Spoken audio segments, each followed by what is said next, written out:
Hello friends, welcome back to the channel, or if you are new here, welcome. We're going to be jumping into the kitchen today and tackling a bunch of prep for the week so we can set ourselves up nicely this week. If you are new to my channel and you have not been following along here for a little bit, I am scheduled to have a surgery later this month, and I am pretty much the only person that cooks for my family of 6. So I'm trying to set myself up nicely, get things in the freezer, get things prepared, and although I'm not doing full meals for freezer prep today, I will be putting some things in the freezer, just trying to get myself set up nicely for when I do have surgery. And then, like I said, I do have lots of doctor's appointments and a couple of like biopsies and stuff. So because of that, I am trying to also set myself up nicely for the week, get lunches in there and ready, snacks, anything that I can really think of, breakfast, stuff like that, to make my life a little easier in these coming weeks. So that is something we're going to get into in today's video, is prepping for our week ahead. And we're going to be starting with these copycat Popeyes chicken. Now, if you have been on my channel for a while, you will recognize these and know that I make them pretty often here in the summer. It is one of my favorite things to have for a really easy lunch. I like to cook these ahead over the weekend and then be able to have them throughout the week, whether it be a quick lunch, a quick dinner. I enjoy them, my kids do, and they're very versatile. We will sometimes have them on wraps, chop them up in salads, or sometimes that's just all I eat. So I am going to be prepping these. I like to kind of have them marinate for a couple of hours. So I'm going to get them going before I move on to the next thing. This recipe is for the blackened Popeyes chicken. So I do it a little different than the original recipe. The original recipe has you season it pretty heavily, which I do. So I'm adding all the seasonings now, but instead of cooking it on the stove in a cast iron skillet, which I have done, I think one time, but I think I liked it a little more on the grill. So generally, I will cook these on the grill. Like I said, I've tried them a few different ways, and I feel like they just taste the best on the grill. So that is how I usually make them. And like I said, once I have them marinated and I throw them on the grill and they're all done, I usually just keep them in a container in my fridge, and they don't usually last the whole week. My kids like eating them too, but it's something really nice to have on hand, whether it be for lunch or dinners, but it makes things super easy. Now that we have that in the fridge marinating, we're going to be starting on what I have quickly become pretty obsessed with, is this coconut curry. I do add chicken to this, so I am going to be starting with that. I like to make the chicken ahead of time in the pot, and so I'm going to be putting it in here with some broth, and then I will have it cook for a little bit, maybe an hour or so, and have it really develop those flavors and create a broth. Usually for this recipe, I do the bone-in leg and thigh quarters for this. I just feel like it has a lot more flavor to it. So that is usually the chicken I use. However, whenever I went to go buy all the ingredients, there was none of that available. So I ended up getting just a big pack of thighs, and I'm using those instead.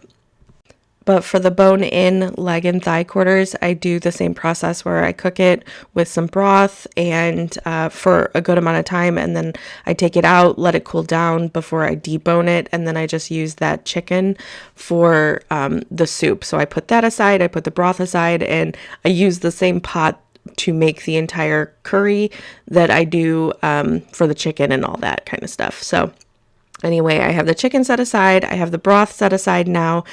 So now I'm going to get started on the remaining ingredients for the curry. I started with an onion and I diced it up very small.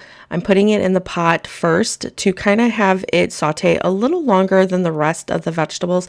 I will also be putting in like some garlic and some ginger, and I don't want those to burn. So I always cook the onions a little longer, and once they're almost done is when I add in those ingredients. The ginger I did grate, and you can do minced garlic. However, I hardly ever have that on hand. So I am just using a good amount of powdered garlic. And then, like I said, I did mince the ginger, so that is in. And then what I'm adding in is a good amount of red Thai curry paste. So this, I think I had 2 jars because there was barely any left in that one. So I just used whatever was remaining in there. And then this is the other jar that I opened to use the remaining amount that I need. I saute that only for about 30 seconds to a minute before I start slowly adding in the 2 cups of water. I believe it's 2 cups. I don't have the ingredients in front of me, but I believe it's 2 cups. I have made this so much recently, so I feel like I pretty much have it memorized at this point. But anyway, I slowly add that in and just make sure that I stir really well in between each time I add it in to make sure everything is fully incorporated. Once I have everything fully incorporated, then I'll go in and add back in the broth that we made. I do more than the recipe originally said, just because I like it extra brothy, and that's just kind of how I am with my soups. So I add in more than what it said. I was not able to find limes, and this was a while ago, and I've had this lime juice on hand, so I'm just trying to use it up at this point. So I use that, but I think it's the juice of 1 whole lime. I got that in. I'm going to be putting the noodles in once I bring the liquid to a boil, and I'll let those cook. I only use half a package, so I'll use the other package whenever I go to make more.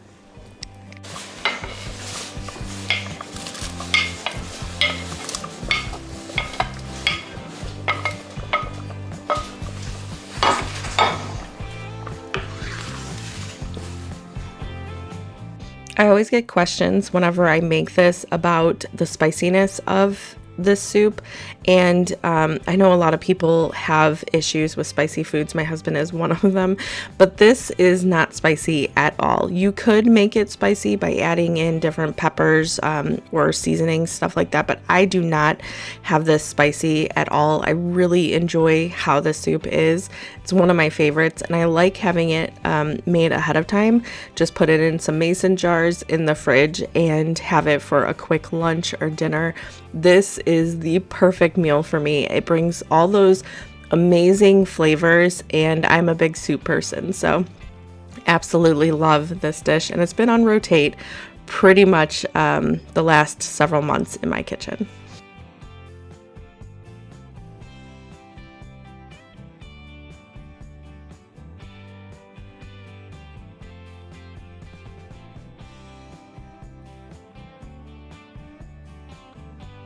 It has been a couple of hours, so we're going to be moving right back to the Popeyes chicken. It is now on the grill, and like I said, I just grill it until it's done, and then I put it in a Tupperware dish and put it in the fridge for the rest of the week. It does not last very long because, like I said, my kids will make wraps, they'll make chicken sandwiches. We dice these up and put them in salads. They'll do quesadillas, and we get very creative with this, and it doesn't even have to be this exact recipe. Just having chicken available in the fridge is such a nice thing to have, especially if you stay home or you homeschool like we do. We're always here for meals, and so having stuff like this on hand makes those meals so super quick and easy.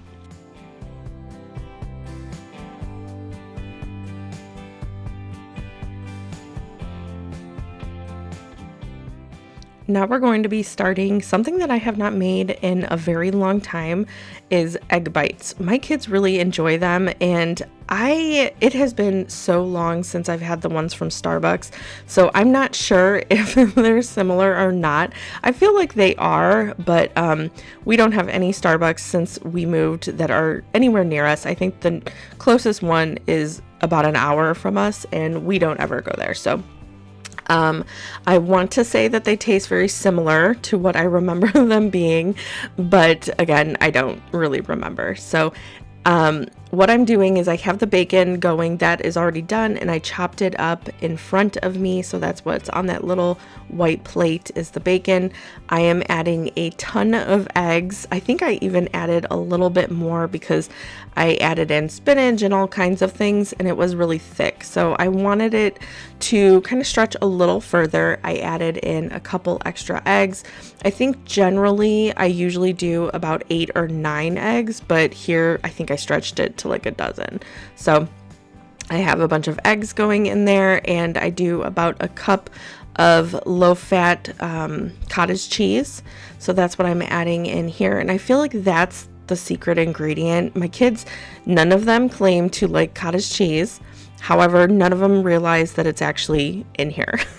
So they all 4 of my kids like these, and they're gone pretty quickly too. They love having these available in the fridge for breakfast, and they can also be put in the freezer.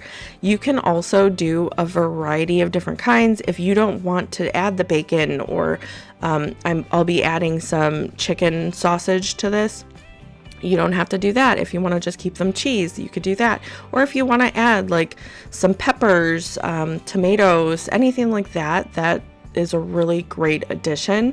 And you can really make these however you're wanting based on whatever flavors you're wanting to have in them. So I am adding a ton of spinach because I will add spinach anywhere where I can get away with it. So I'm adding in a ton of spinach. I will do half of these egg bites with the bacon, and then I'm doing half of the egg bites with this chicken sausage, and it's an apple flavor. Now, usually, I think I was not a huge fan of this apple sausage in these egg bites. My kids love them. They were totally fine with them, but I feel like the apple flavor, in my opinion, did not go very well. I did buy these for other things. I just threw them in because I knew that I had more than I needed. So I put them in to test it, and I think what I would do next time is just do a little bit different of a flavor and not have the apple ones. So anyway, like I said, my kids liked them and they ate them just fine, didn't say a thing about it. But I think for my preference, I probably would be doing a different flavor of the chicken sausage. So like I said, I'm going to be doing half of them with the chicken sausage and half with the bacon. So I'm going to be separating them here. And if you have the little silicone like cupcake liners or cupcake pan, those work so nicely to get these out evenly, and it helps so much with the mess. I absolutely love these things. So that is what I'm using here. And what I did was I kept the sausage and the bacon separate because I like adding it back into the cups. I feel like if you add them to the bowl, you don't get equal amounts throughout each of the egg bites. So I usually will add those separately at the end, and then I'll just take a little knife and kind of swirl them in to the egg bite cups. Otherwise, they're just not as even. So that is a little tip for these if you plan on making them. I have also seen people make these with a pan of water underneath them in the oven. I believe I've done that before, but I noticed that it's basically the same result that I get without it. So I never do that anymore. I have, but I just never noticed any difference. So you could put a pan of water underneath. I think that is like to help steam them a little bit, but I did not notice a huge difference, so I just kind of always skip that step. Here is how the first batch turned out, so I'll pop them out and put them off to the side to cool before I put them into Tupperware for the fridge for the week.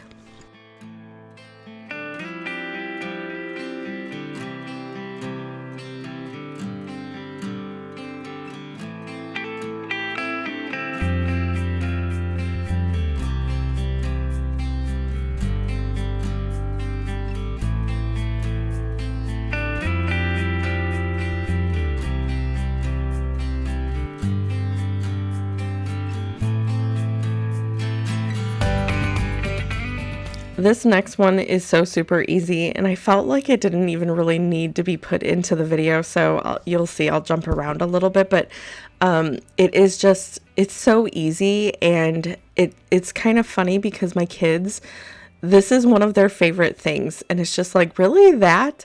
So I like buying these French loaves from the store. They're only $1.62, and my kids absolutely love them. My kids love Subway or like any sandwich shop basically. So that was kind of the idea behind these, and it's just hilarious because like my daughter in particular, she loves these and will eat basically this entire thing, not in one sitting obviously, but throughout the week. She is the one that grabs for these the most, and she is my kid that eats the least amount of sandwiches. So it always cracks me up how this is like one of her absolute favorite things because it's just a basic sandwich. But anyway, so, and I'm also keeping it very simple.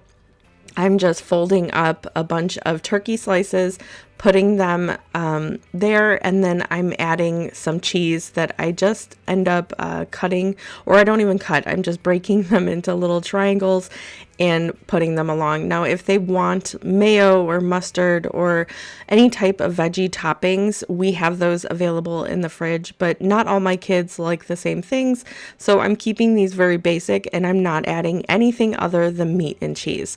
I end up slicing them up in little sandwich sized pieces, and then I'll wrap each individual piece in a piece of saran wrap, and then I'll put them all in the fridge. Now these are also perfect for like not only quick and easy lunches, but also if you're on the go, you need to go to a doctor's appointment or to the park or wherever you're going, you can grab as many of these sandwiches as you need and just pack up and go. So I love having these on hand because they're quick and easy. My kids love them, and I think it's different because they're on this sandwich bread. And so love having these in the fridge. And if you saw my daughter, and just, I don't know why it cracks me up so much that she just loves these so much. Just, I guess it's because she just is not that kid that ever likes sandwiches. She will basically do anything for lunch that is not a sandwich unless I have these on hand. I also made a double batch of chocolate chip cookies, so I am putting them in a big Tupperware for the week. I like doing that when I don't buy a bunch of sweets and stuff at the store. I instead will do like brownie bites or chocolate chip cookies. Those are usually go over very well with my kids, and they're easy. I have the ingredients all memorized and stuff, so I like throwing these together whenever I have everything, and having these available for the week too. Now this recipe I never share with anyone because this is one that I share with only my daughter. We have been making it since she was very, very little, barely able to walk, and so that is one that I just share with just her, but I wanted to share that we did have a large batch of chocolate chip cookies also made and put in the pantry for the week ahead. So what I'm jumping into now are what I always call peanut butter bites. These are great. They can be made so many different ways, and they go over really, really well. These are also a really great thing. Again, if you're on the go and you want to grab snacks, you can just grab the container of these and head out the door. My kids love these. We have them generally as snacks because I add like chocolate chips into them, but you can do these so many different ways. You can do dried fruit. You can do different protein powder. I'm adding in a vanilla one right now. So I'm adding in the oats. I did 3 cups of oats. I did this protein powder that is vanilla flavored. And then I have, I think about a cup or a cup and a half. I don't really measure the peanut butter. I like a little bit extra peanut butter flavor. So I had that going in the microwave just so it was nice and soft and easy to mix. So I'm adding that in now. I like adding in a little splash of vanilla extract, and chocolate chips is my kids' favorite. I think they like them because it is like a healthier Reese's cup, and that really is the flavors that this brings. So that is generally the one that I I make for my kids, but I have done it with like sunflower seeds before. I think I did cranberries one time.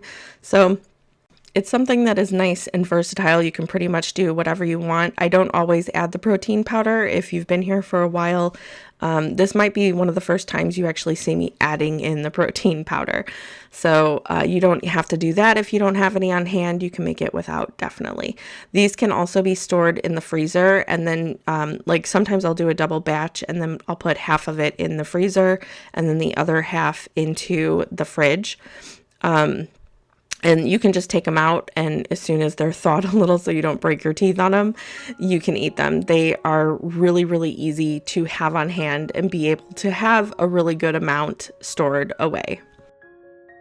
This batter ends up being kind of sticky. Well, it's very sticky. It has the honey and the peanut butter in it, and it becomes very sticky. I usually will use a spoon. Here, I attempted to use like a little cookie thing, but it just wasn't working with it, so I just ended up going in with my hands, and I do the best I can to kind of make them uniform-ish.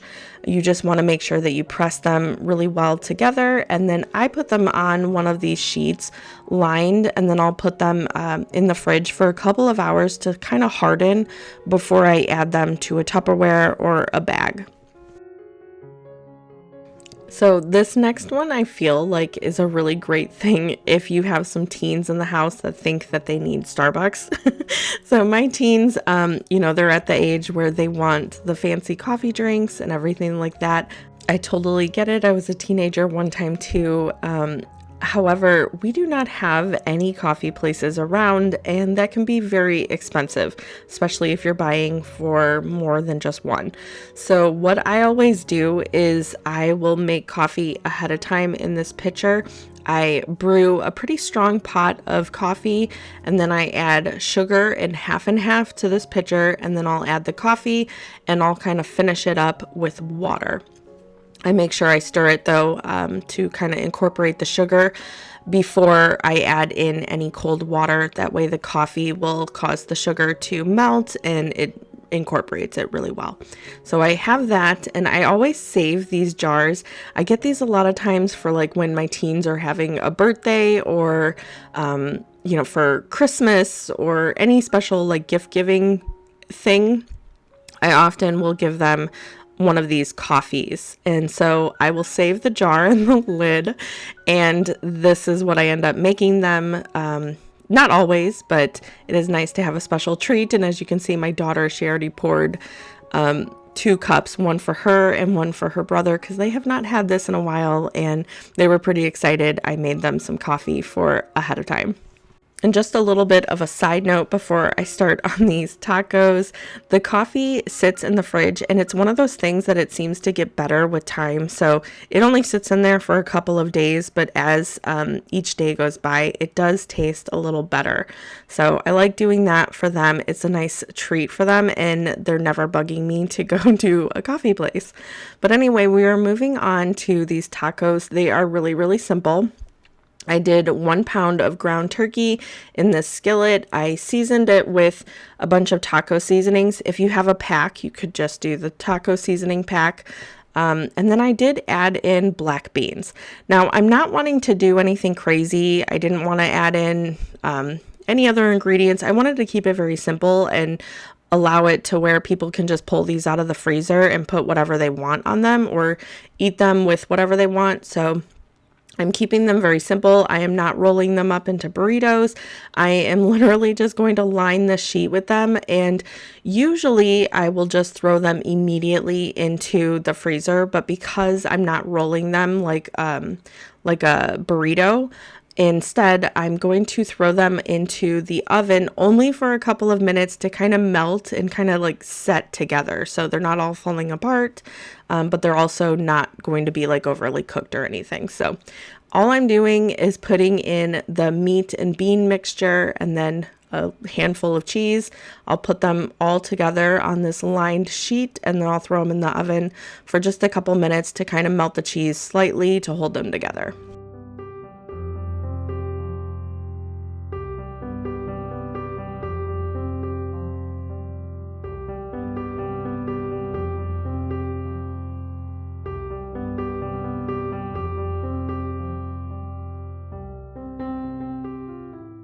Here's how they look before I cooked them. So they're almost lining this entire tray, and I kind of just packed them in there. And then here they are after. Not much of a difference, but just enough to where they will stay together in the freezer and make it easy for people to pull them out without all the ingredients falling out of them. Now, I feel like pancakes are really self-explanatory and I don't need to go into a lot of detail with these, but I feel like they're really, really great to have on hand. I have seen so many people do like breakfast sandwiches with these, or my kids like warming them up and having them as dessert. A lot of times they won't even use syrup. They'll use like Nutella or something. They'll put chocolate chips. They get really creative with it. My teens in particular, they always like the pancakes for late night snacks, dessert, stuff like that. And they're usually the ones that just eat the majority of these. But I wanted to do a really large batch of pancakes. I also plan on doing a large batch of waffles and just having them readily available in the freezer. That way you can pull them out and just pop them in the microwave for a couple of seconds, and it makes for a really, really quick breakfast. Like I said, you could assemble breakfast sandwiches and have those in the freezer, just however you want to do it. But I feel like this is a really great thing to have on hand, even for a really easy dinner. You have them on hand, you can pull them out of the freezer and have dinner ready in minutes. So I wanted to make sure that we had a huge batch of this. And like I said, I plan on doing waffles before my surgery as well. That's something that just goes over very well. And if it's in the freezer, I don't have to worry about, having to do them anytime soon. A good thing about the stuff that we made today is that most of it can be just put into the freezer if they're not already. And so if we don't eat them all this week, which we most likely will not, they can just be moved to the freezer if they're not already there, and we can enjoy them another time.